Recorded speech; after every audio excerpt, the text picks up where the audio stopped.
Aristotle, the father of philosophy, mentioned that many as you know, if there's no speech, there's no thought. So again, it has an impact, especially for deaf people thinking, well, if I have no speech, then I can't think. Because the whole point of logocentrism is that you must have speech to have thinking and thought. It's very much a hierarchical approach. Dichotomy, again, is a framework of thinking.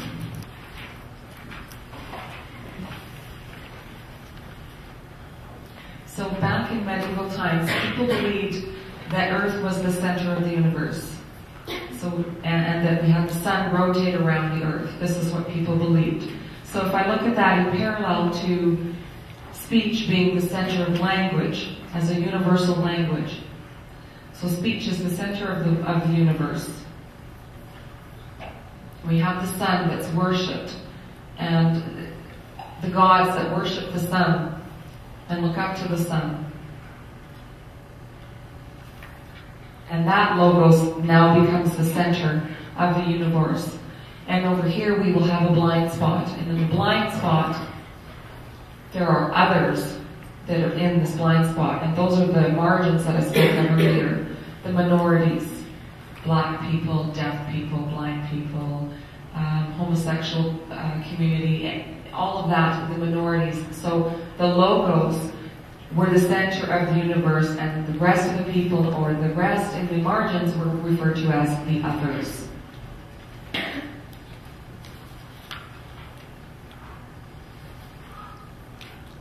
Another quote, I didn't put the name down, but an author did say that hearing, of course, is unique among senses in that its medium is also the medium of language.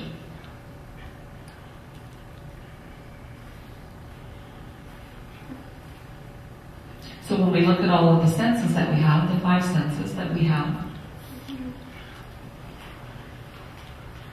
there are other things that do not relate to language. Hearing relates to language, but the other 4 senses do not relate to language at all.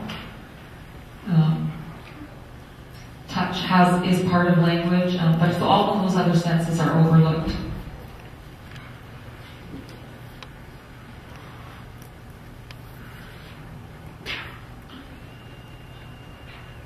Looking at babbling in children or babies in particular, vocal babbling, we know that it's important for pre-linguistic development.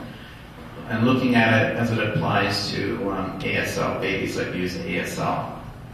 And they found that there's manual babbling that very much parallels that of vocal babbling to the T. So with the studies of both groups looking at critical stages, left brain development, right brain development, and looking at babbling, things that are scaffolding over time, over language acquisition, be it vocal babbling and manual babbling.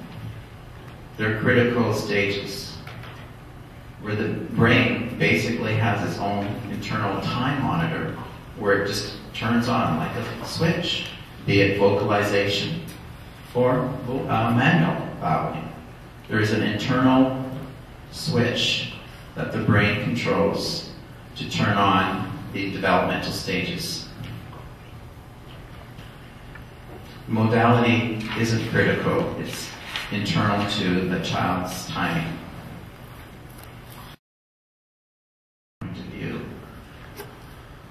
If you look at different countries and the sign languages of different countries, they're different. It's diversity based on identity and the people that use the sign languages. From a logocentric perspective, especially what's happening now with cochlear implants in Ontario, the medical practitioners and those involved in that field are actually forbidding the use of ASL when they're implanted. And yet, how odd is it when we know that there are people out there, there's a movement of having hearing babies learn sign language. You know, they're saying, well, it's going to boost their linguistic performance or their fluency, and there's such a movement in that area, and yet with deaf babies that are implanted, they're not allowed to use ASL. Now, isn't that logocentric? What we need to look at is, not looking at the disability. Say, for example, in this case, deaf and then linguistic ability secondary. We need to change this paradigm and look at it as linguistic proficiency and fluency foremost, and deafness secondary perhaps. And then everybody has the right to choose regarding the modality or their preference. Again, looking at linguistic rights first and foremost, regardless of their perspective on them being deaf, their deaf identity, what have you.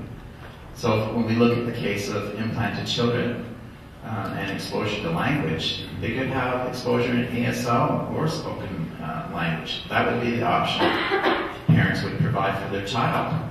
It's a linguistic right. So again, that linguistic right foremost, and less of a pathological viewpoint or an oddist viewpoint. So minority is powerful. If we look at the percentage of people in the world, the population, minority can be very powerful.